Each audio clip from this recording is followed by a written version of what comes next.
퍼져나가는 댓글 문화에 지쳐 앞으로의 더 이상의 방송 활동을 하고 싶지 않습니다.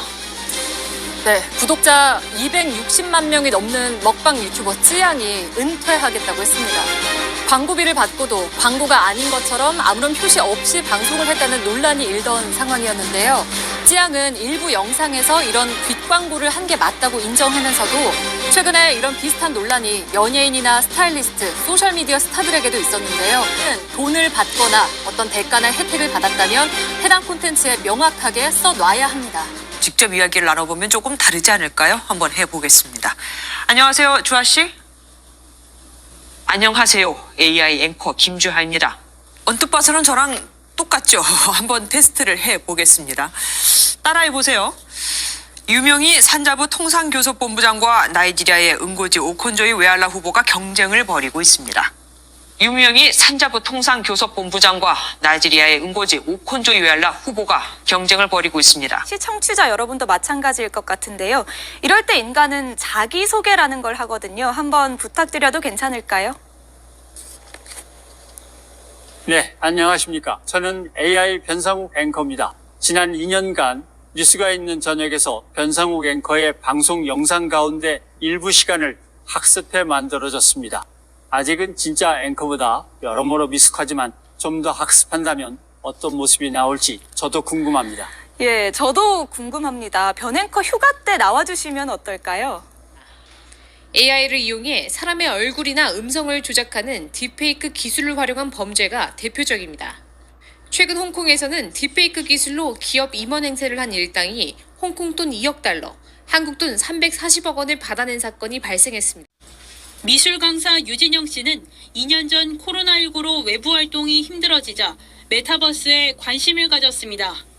전공을 살려 아바타가 착용하는 아이템을 만들어 판매했는데 매달 수백만 원의 수입이 생겨 본격적인 크리에이터 활동을 시작했습니다. 중인 제페토 이용자는 4억 명으로 이 중 326만 명이 크리에이터로 활동하고 있습니다. 이들이 만든 아이템은 1억 개 이상 판매됐습니다. 로블록스, 포트나이트 등 해외 메타버스 이용자도 5억 3천만 명을 넘어 세계적으로 91조 원 이상의 시장이 형성된 상태입니다. 안녕하십니까, 라온입니다. AI는 양심이 없다 2부입니다. 김주화, 병상욱, 이지혜, 이들은 방송 아나운서입니다. 이들이 같은 공통점은 같은 직업이라는 것 말고도 한 가지가 더 있습니다. 그것은 바로 아바타, 즉 디지털 복제 인간을 가지고 있다는 것이죠. 급한 재난 방송이나 비상시 실제 이들 아나운서를 대신하여 아무런 사전 준비 없이도 바로 방송을 할 수 있다는 장점이 있죠. 그리고 이런 가상인간은 인플루언서의 역할을 하는데, 인플루언서란 TV 등 기존 미디어 매체가 아닌 SNS 상에서의 활동으로 구독자가 많으며 높은 인지도를 가진 사람을 부르는 말입니다. 이들과 연예인의 경계는 이미 무너지고 있다고 생각하는 이들이 점점 늘어나고 있는 것이 사실이죠.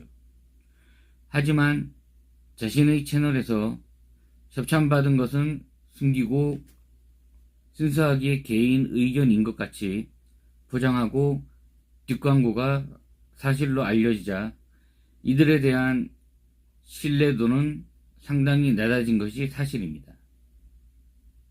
그래서 대중들은 인간 인플루언서보다 신뢰성과 책임성, 진정성이 강하다는 이유로 가상 인플루언서에 대한 미래 가능성을 더욱 주목하게 되었다는 것이죠.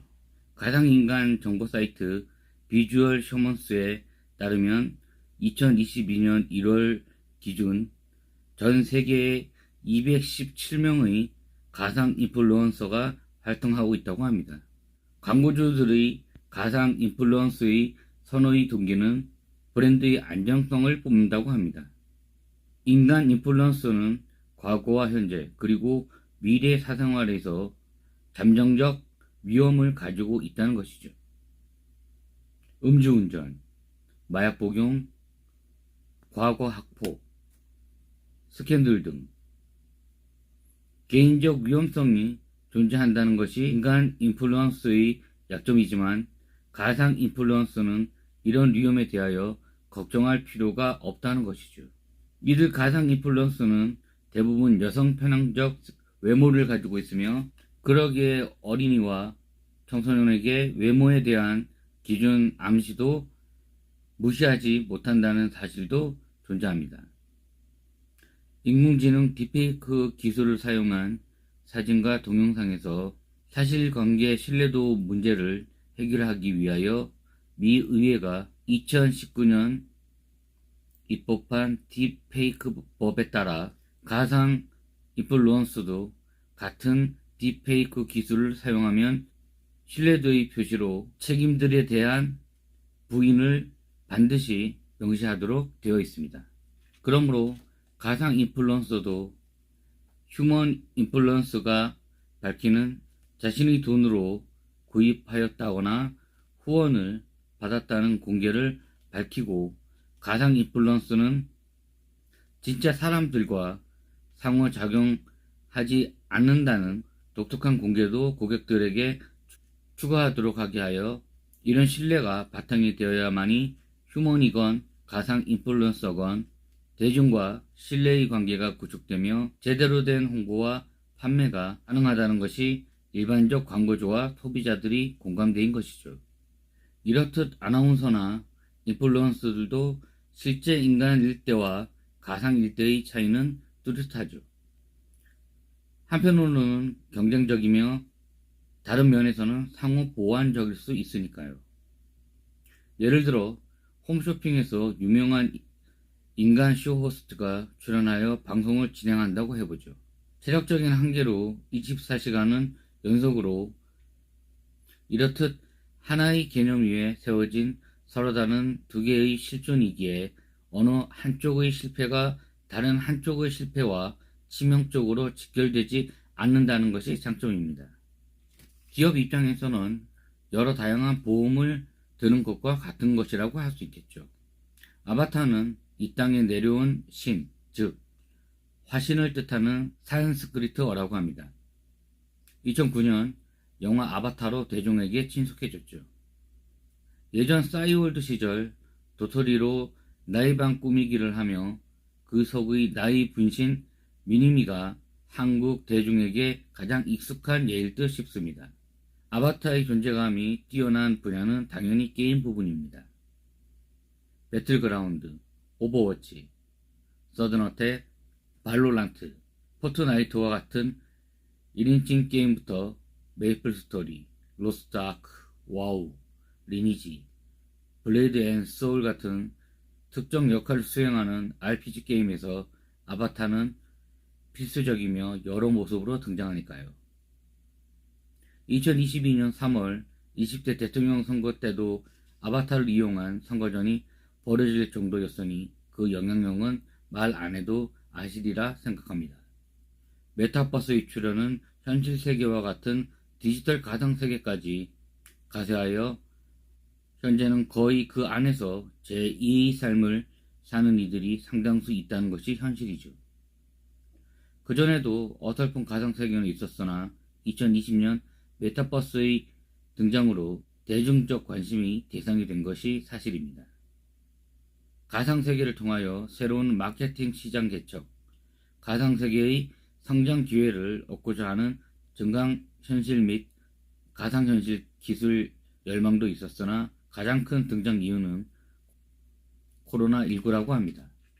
비대면의 시대에 가장 현실 기술 발전과 몰입도 향상, 더 빨라진 온라인 환경이 큰 상승 효과를 가져왔다는 것이죠. 여기서 온라인 게임은 서로 목적이나 성격이 다르지만 메타버스의 가장 근접한 원형이라는 것에 반대할 리는 아무도 없으리라 생각합니다.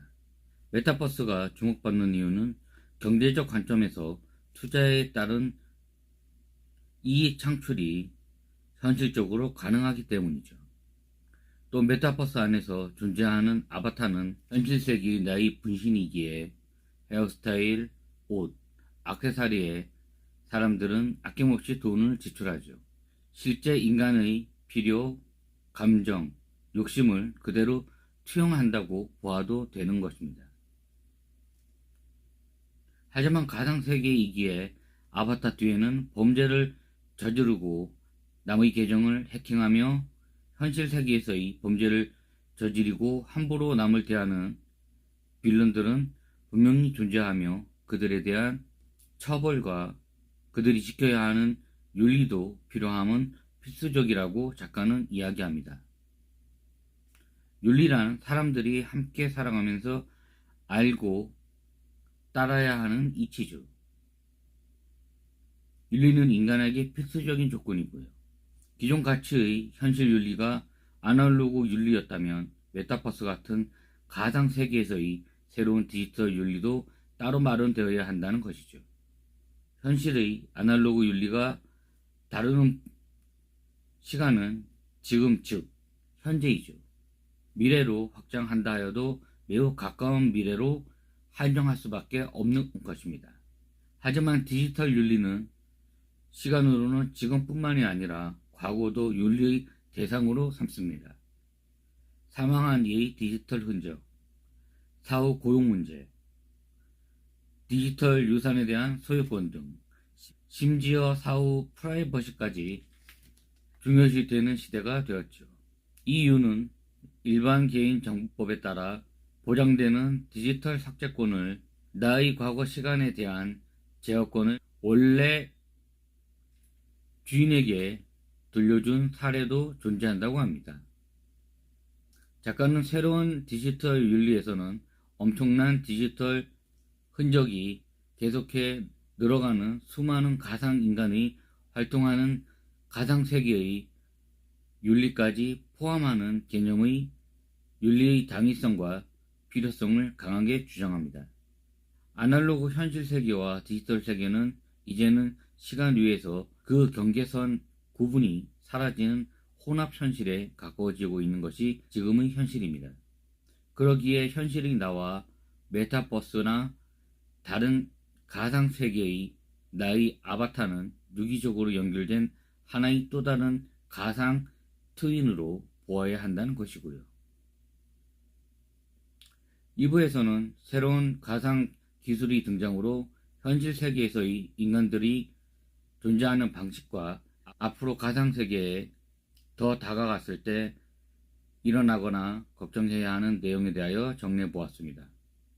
가상의 아바타나 가상 인간의 일자리와 사회적 역할을 월등한 수준으로 해낼 수 있다는 것은 지금의 기술력으로도 가능하며 마음만 먹으면 생산 라인의 인간들 대신 노조를 결성하여 매년 임금 인상을 주장하는 노동자들을 보지 않을 수도 있는 것이 사실이죠. 하지만 왜 기업에 막대한 이익을 가져다 줄 수도 있는 생산 라인의 기계화를 당장 전 세계에서 실행하지 않고 시간을 두고 진행하고 있는 것일까요? 그것은 바로 우리는 인간이기에 노동자들의 생계를 위하여 일방적인 해고는 비윤리적임을 알고 타인들로부터 비난과 지탄의 대상이 될 것이라는 것을 너무나 잘 알고 있기 때문이죠. 한 브랜드가 그런 대량 해고를 감행한다면 사회적 여론의 지탄과 심지어 불매운동까지 펼쳐지는 것이 시민단체와 연대하는 국민들의 네트워크는 어느 나라에나 잘 구축되어 있으니까요. 진리와 과학을 탐구하고자 하는 인간의 욕망은 이해하겠으나 우리 존재마저 부정하며 대체할 인공지능에 이렇게까지 모순적인 일을 하는 과학자들과 자본주의에 의하여 이익을 증대하려는 기업들의 일차적 목적은 이해하겠으나 오늘만 살 것도 아니고 우리 아이들과 후손에게 영향을 줄 수 있는 인간 존재와 관련된 가상 연구는 단순히 과학적 측면만의 접근이 아니라 성직자, 철학자, 일반 시민, 공무원, 윤리학자 등 인간 존재의 정당성과 AI에 의해 위협받는 지금의 가상현실 연구에 대한 기술의 발전보다도 그 기술을 철저히 통제하고 인간다운 생활을 보장하는 법률의 제정, 또 사회적 환경과 인프라의 조성이 세계 정치권에 의하여 먼저 만들어지는 것이 시급한 문제라는 생각이 들었습니다. 라온이었습니다. 감사합니다.